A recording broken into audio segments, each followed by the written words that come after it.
laporan polisi yang dilakukan oleh Pak Jokowi beserta 3 orang lainnya, ya kan, berkaitan dengan pasal-pasal dugaan tidak pidana 310 yaitu pencemaran nama baik dan 311 masalah fitnah KUHP lama ya. Tidak pernah terjadi ada perbuatan delik aduan pencemaran nama baik atau fitnah dengan melaporkan terlapor lebih dari 1. Jadi sesuai dengan pasal 1 asas-asas legalitas ya KUHP dan pasal 2 KUHP yang baru ya, bahwa perbuatan pidana apa secara eksplisit yang dinyatakan sebagai pencemaran nama baik atau fitnah itu tidak pernah dijelaskan. Hanya merasa dinyatakan dihina sehina-hinanya dan direndahkan serendah-rendahnya seperti itu. Jadi saya katakan bahwa laporan dugaan peristiwa tidak pidana itu tidak jelas. Sehingga itu melanggar ketentuan yang pertama pasal 1 ayat 1 KUHP lama dan KUHP baru juga sama. Kemudian ayat 2 KUHP yang baru. Kemudian kalau dilakukan secara bersama-sama ya, itu juga tidak ada secara eksplisit penyebutan klaster di KUHP baru atau lama. Yang ada adalah pasal 55 dan 56 KUHP. Ya, jadi bahasa-bahasa hukum seperti ini diharapkan tidak jadikan sebagai model baru yang justru nanti akan merusak bagaimana penyidikan di tahun Indonesia Emas tahun 2045. Itu yang saya sampaikan seperti itu. Yang ketiga, tidak bisa disebutkan perbuatan-perbuatan itu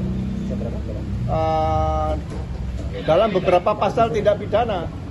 Ini pun juga menyalahi pasal 63 buku ke-1 KUHP. Ya. Jadi kalau ada tidak pidana khusus dan ada tidak pidana umum, yang digunakan adalah tidak pidana khusus. Ya. Sebagai contoh misalnya tidak pidana korupsi. Seorang pejabat negara tidak lagi dikatakan penggelapan dalam jabatannya sebagai pemegang keuangan. Ya undang-undang korupsi itu, undang-undang pidana khusus itu yang diterapkan seperti itu. Hal-hal seperti ini saya sampaikan ke depan. Semoga dengan yang kejadian terakhir yaitu SP3 Saudara Egy Sujana dan Saudara Damai Hari Lubis ya, itu secara tersurat dan tersirat ya, karena mereka melaporkan ya, 4 orang melaporkan 8 orang, berarti penghentian penyidikan juga harusnya diberikan kepada seluruh yang dilaporkan oleh Pak Jokowi dan kawan-kawan tadi. Jadi tidak bisa diambil sendiri 2 orang di SP3 yang lain tidak. Ya. Karena penghentian penyidikan itu walaupun dikaitkan dengan restoratif justice, ya, itu alasannya juga harus jelas. Ya.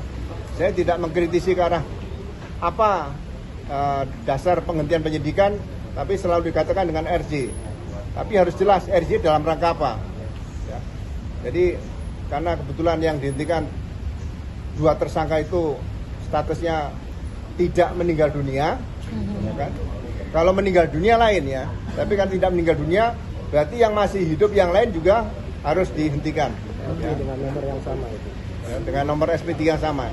Itu saja yang saya sampaikan. Sekali lagi terima kasih. Ya. Oke. Dalam peraturan pidana yang diatur dalam undang-undang pidana itu harus secara eksplisit disebutkan. Tadi saya katakan, contoh dalam kasus penganiayaan saja, itu ada berapa pasal?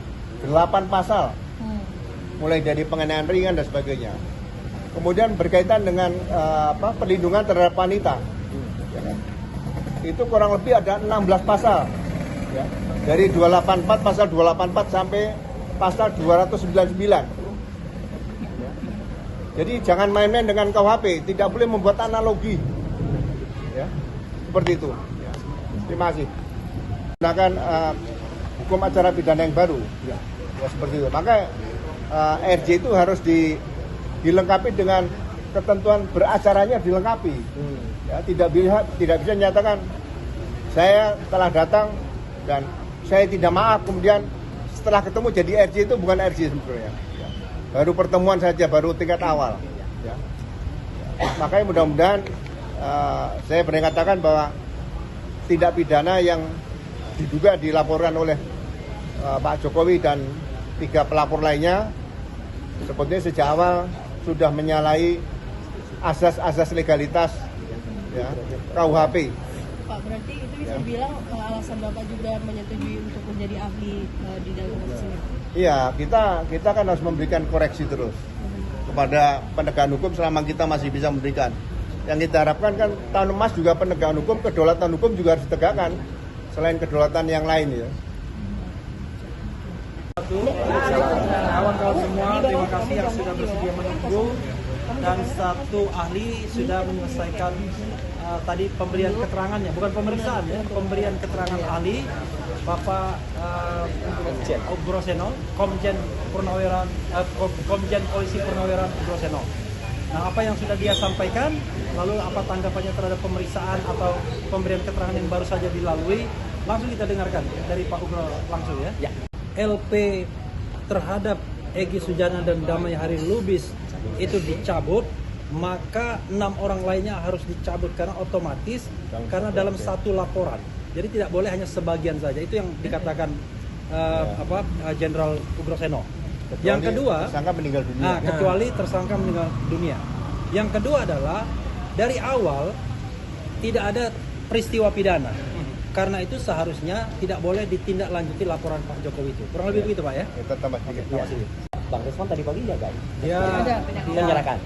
Ya. Jadi terima kasih sekali lagi pada Pak Komjen Pol Purnaweran Ugroseno, dan di dalam masih ada Pak Dr. Muhammad Sobari dan juga Prof. Din Samsudin yang setelah lagi selesai. Kita menyampaikan bahwa apa yang dilakukan ini adalah suatu koreksi yang benar terhadap kemarin yang katanya sudah dilimpahkan dan memang dibalikkan, dan lucu banget ketika dikembalikan. Sekarang kita tahu sendiri, kemarin juga Jokowi masih diperiksa lagi di Polresta Surakarta dengan 10 pertanyaan.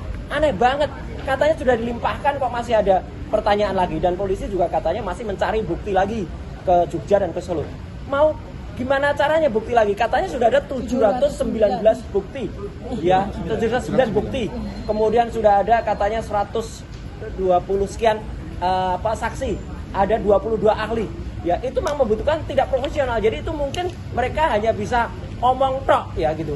Kalau menggur ngomong tok ya kayak radio. Nek gur ngomong tok ya itu radio aja bisa gitu ya. Ono meneh. Nek gur ngomong tok ya itu radio aja bisa. Makanya kita nggak gur omong tok. Ya, kita hadirkan Komjen Polisi Ugroseno, kita hadirkan Pak Sobari, dan juga kita hadirkan Pak Prof. Din Samsudin hari ini. Saya kira itu ya. Sekali lagi kita terima kasih Dr. Tifa. Pada seluruh rakyat Indonesia, awal mula dari penelitian kami itu berasal bukan dari bulan Agustus 2025 sejak kemunculan atau launching buku Jokowi's White Paper, bukan.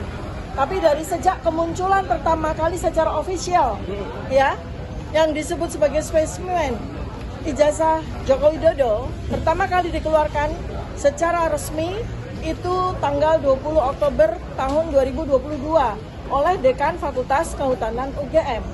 Dan kemudian berikutnya lagi adalah tanggal 22 Mei ya, oleh Bareskrim 2025 oleh Bareskrim ditunjukkan spesimen ijazah Joko Widodo. Ini kami lanjut kepada penelitian.